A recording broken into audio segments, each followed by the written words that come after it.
Hi, everyone, and welcome to One Take because life has no rehearsal, our podcast. And today I am absolutely thrilled to introduce a guy who I've known forever. Actually, we were talking about this when newspapers existed. So, Richard Pachter, today I am going to mispronounce his title. It is Worldwide Word Wrangler. And that takes a huge amount of effort from me. So, Richard, thank you. And today he is content creator at a company called StarTech, where he manages their worldwide communications. So he spent his life in teams, which is a terrible place to spend your life. So, Richard, we've talked about it a bit. What Irving calls POA, people of age, we've gone through like 1,000 different moments that could have been decisive at any point. But we all, kind of go back to one single point where, it really defined our careers. So you've been just about everything. What was yours? I had been in the music business for about 20 years, and the music business that I was in, of course, now doesn't exist. But I was a promotion man for the great A&M Records, and then I had my own business for a while. And when I left, I was looking around for other things to do, and I was very fortunate. One of the positions that I applied for, I got a call from a publisher of a magazine, controlled circulation, economic development publication called Plants, Sites, and Parks. And they wanted to know if I was interested in being the marketing director. Well, I knew nothing about economic development. I was very skeptical, but the publisher was a former promotion man, as I had been. This time he was with Arista and Motown. I had been with A&M. And he'd also read a piece that I had written on a freelance basis for the Miami Herald magazine, a Father's Day issue, a nice light article about my father's cremation. And he remembered it. The associate publisher remembered it. I guarantee you, if you read it, you'd remember it as well. And they thought that I could write. They thought I knew promotion, and they thought I could do ads and advertorial pieces. And that completely changed my life.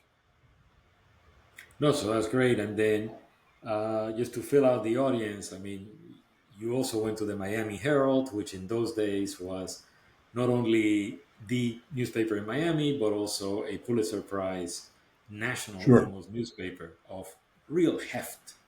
Like I it was in the was important. marketing slash creative services department there. And I also spent a very short stint at the Sun Sentinel before then in the same position, which unfortunately, after a few months, they decided to eliminate that position and they wanted me to do something else. And that didn't work out, but no hard feelings. But yeah, it was. I had quite an experience at the Miami Herald. I loved working at the Herald. 7 years I was there, and there was nothing like it. It was fantastic. And not only that, you had a beautiful concept for the book reviews. That's one of the things that I most remember. Thank you. I read some of the books. You used to send people the books, get reviews from like normal people like me. I did I a book thought that was club. very innovative. Yes, I decided to do the Business Monday book club, and I had already started, as you know, emailing my reviews to people who requested it, and I got a lot of pushback from the online people at the Herald who thought, you're giving them content for nothing. Why are you doing this? You should just send out a link and let them come to the website. And I spoke to the editor, the business editor at the time, George Hodge, and he had a very colorful response uh, for that and suggested I tell them to do something anatomically um, impossible. Impossible. And I kept doing it. And then from there, I did the book club, and the publishers loved it. They were Yes. happy to give me free books. And after a while, I had them even mailing out the books to the people directly, which I had been doing for several years myself, and got to know you, got to know several other people I'm still in contact with. And it was great. Oh, it was great. I really remember that as one of the most innovative ways to just create a book club because it really got a lot of us into reading books that we would have never, considered purchasing. So Yes. that was super innovative. And I congratulate you on it.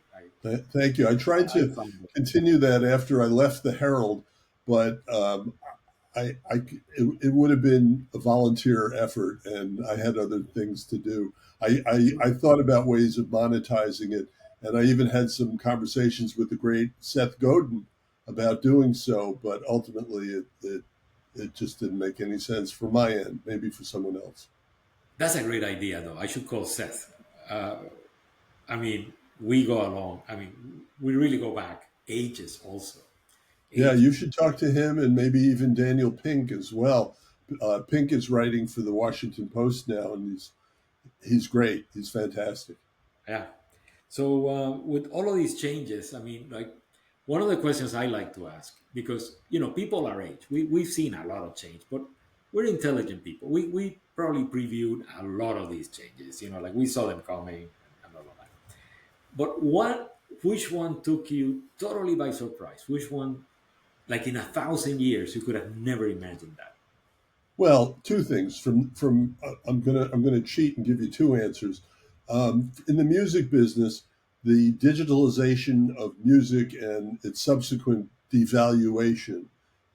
Never expected that in a million years. That to me is unbelievable. Of course, now it makes perfect sense, but at the time, who saw that coming? And also on the newspaper end, uh, the inability to realize that they were in the content business and they failed to seize that opportunity and just thought of it as selling dead trees every day, and oh yeah, we've got this online thing. I mean, I used to fight with them all the time over that, and I'm not saying that I was prescient or had some kind of knowledge, but it just became fairly obvious that that was the direction things were moving in, and newspaper readership had already declined to the point where the demographics were 3 feet away from the cemetery. So those are the two things that I just that changed. I never could have seen them coming before that. You were reading my mind. Actually, I made a presentation with Bob Oliva ages Yeah, ago to yeah, the Miami Herald management, where yeah, even with Jane there and a whole bunch of people saying, yeah. "Guys, this is coming down the pike." And another part of it was, how do you sell advertising? They were still pricing it on a per page, the circulation, the CPM, and I told them you should price it on the basis of the influence of Right. newspapers on decision making, which was great. Well, there were people in the Herald. It's not like I was the only one who knew about it. You mentioned Bob Oliva. He knew what the story was, and there were a bunch of other people who understood, but they just couldn't do it. And I mean, fantastic journalists for some reason make really crappy marketers, and they couldn't understand. I mean, I could tell you stories about all these different marketing campaigns that my department had worked on, and we were all set to go, and at the last minute they said, "Hey, no budget." Yeah, I can And imagine. you Which know, takes me so then into the same thing. I mean, like, so you've seen changes in two industries that were basically destroyed. If you look at it, the music industry has been absolutely decimated by a whole bunch of changes. So, actually, today, if you look at it, the only way that musicians make any serious money is touring. that's right, Even Spotify pays them nothing. right. Uh, a friend of mine, small little Miami group and all of that, but they got a check literally for 70 cents. Yeah, there are Yeah, that's people who pretty make bad. money from Spotify, but I don't know who they are. I mean, I subscribe to a few newsletters and they mention this stuff, but there's three ways that musicians make money these days: touring, as you mentioned, selling merchandise, whether it's on the road or online or both. It was terrible. I went to see one of my favorite bands, Squeeze, a few weeks ago in Pompano, and I wanted to buy a specific shirt. They were sold out. It was toward the end of the tour. They were sold out. I went up on eBay and I found a shirt. Was it a pirate? Was it bootleg merchandise? Most likely. But why did I have to buy it from this character? Why couldn't I have bought it from the band? So they didn't really see that, and that's something they should have done. The third way that they make money is if they have built up a catalog and selling it. And you hear about Pink Floyd, Bob Dylan, Paul Simon, all these people selling their catalogs. I read an interesting piece the other day where they said that one of the reasons that the prices of these things are so outrageous is that the new owners are going to use it to train AI on. That's pretty frightening if you're afraid of AI. But, it's there was something. I'm still sort of loosely connected to A&M because I'm the admin for the A&M artists and staff Facebook group. And in fact, I was back at the old A&M studios in December for a celebration of life that Herb put together for his late partner, Jerry Moss. But I saw somebody not too long ago, maybe 6 months ago, saying that they were going to, they had written songs in the style of Carpenter's, and they were going to train their AI tool on Karen's voice and make new pseudo Carpenter's records. Well, that's That's crazy. frightening, but also I would imagine that the publishers and the real owners of the material would squash this guy like the bug he is. But that's Yeah. how you make money in the music business these days and in the future, I would imagine. Yeah, so let's, talking about making money, which is always a worry, and, we all need to make money and, put our kids through school and everything. How did you cope with all of these changes, especially on the newspaper side? Because I know you more from the newspaper side, and you were very much a part of the newspaper industry in Miami. So, how do you cope with something like that? Well, you should know I was never on staff in the newsroom. I was always freelance. My real job at the Herald was writer, producer, project manager at Herald Creative, which is the in-house agency. So I produced the radio spots because I loved being in the newsroom, and I produced and wrote them as well. In some cases, I had to voice them when we didn't have a budget for voice talent, and I was involved in those sort of pursuits. And when Knight Ridder was sold to McClatchy, my specific position, was eliminated because it was apparently funded by the corporate entity rather than the local entity. So I was let go, and a couple of designers were let go in my department. But I continued to write for the paper on a freelance basis, not only doing my book reviews, but also I did graphic novel reviews because I'm an old comic book fan. And I also wound up writing for the um, food section. I did a thing called South Florida Food Chain where I concentrated on local restaurants and groceries and stuff like that. So I've always been sort of multifaceted, a jack of all trades, if you will. And I guess one of the ways I coped, the leading way, the prime way that I coped, was reinventing myself. And then I thought about it in preparation for doing this with you, Marcelo.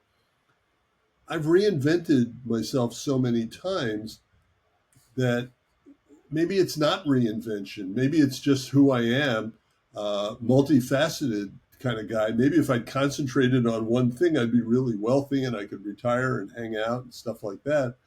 But this is who I am. It's just I've been a lifelong learner.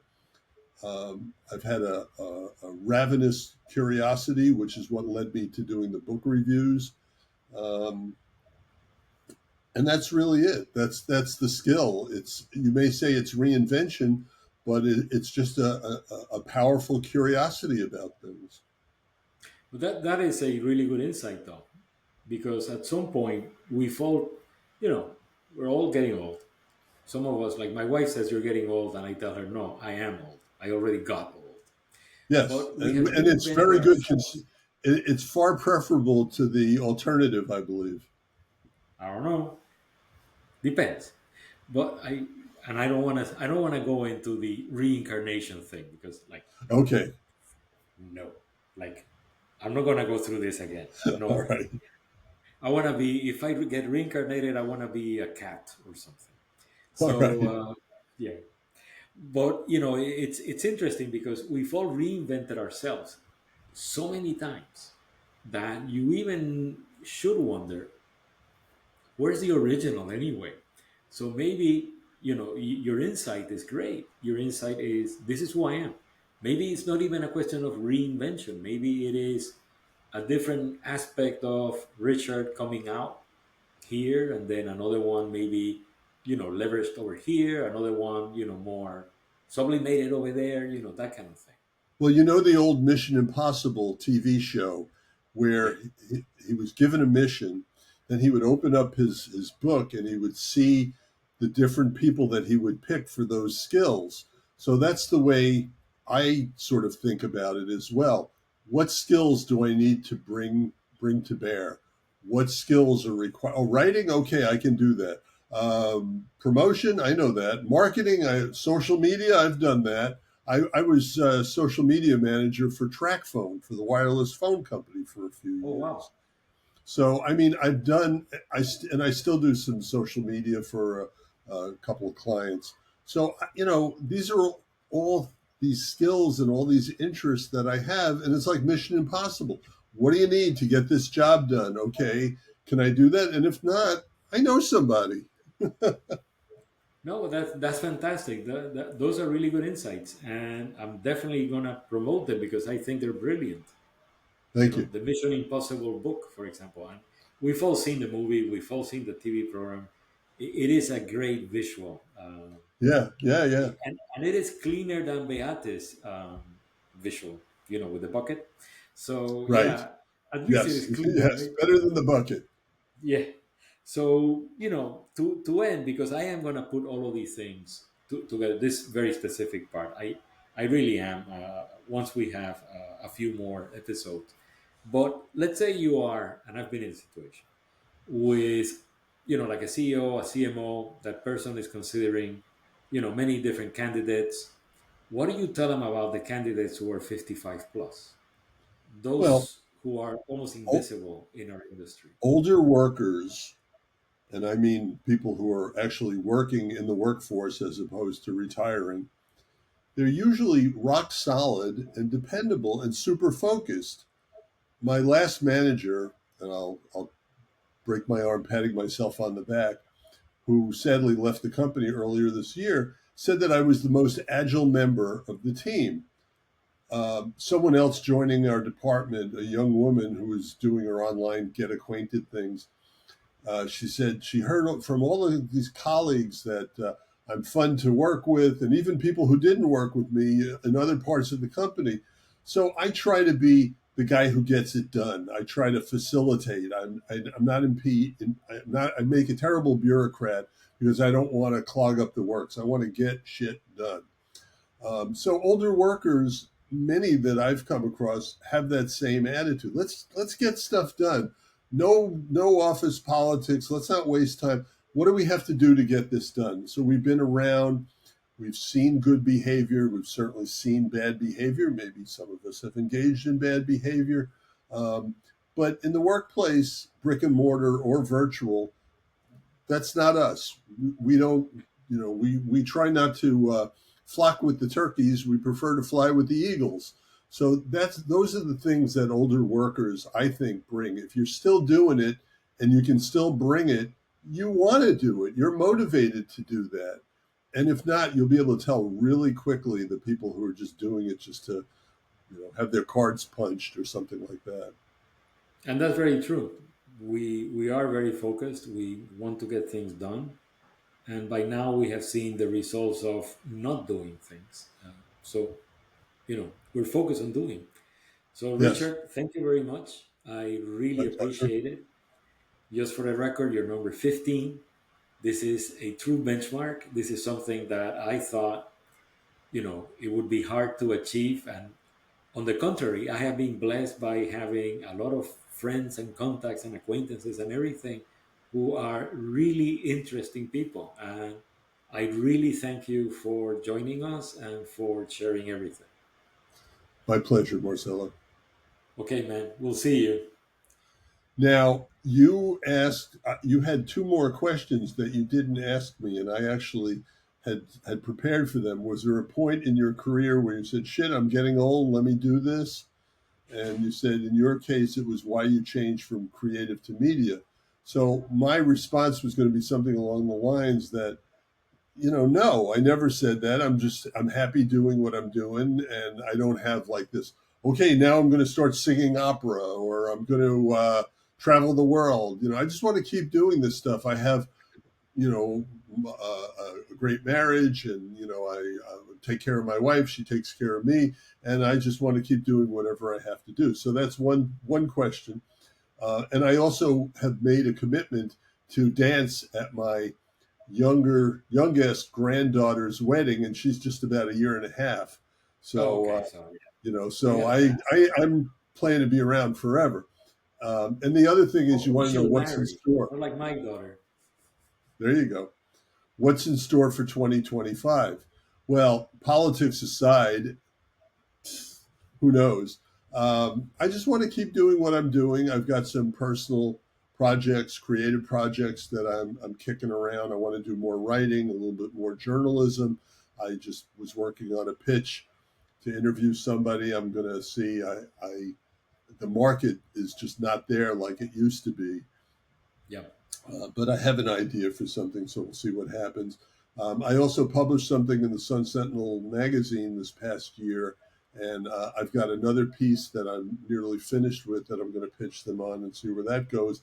And then some other things, some more creative things that I've had kicking around, percolating in my brain. So it never ends. We'll see what happens after baseball season, and I have a little bit more time. So yeah, I Excellent. watch all the playoff games. I'm a Yankee fan, so I have high hopes for the World Series. Well, I'm curious to see what happens in 2025, and even with Yeah, myself. it's. I can't think of any time like this before.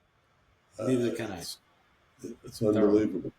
This is weird, man. This is truly a Real, weird really, moment. really fucking weird.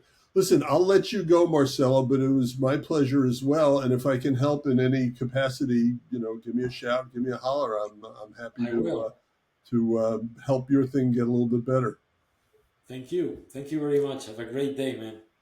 My See you. friend, my pleasure. Be well. Bye bye. Bye.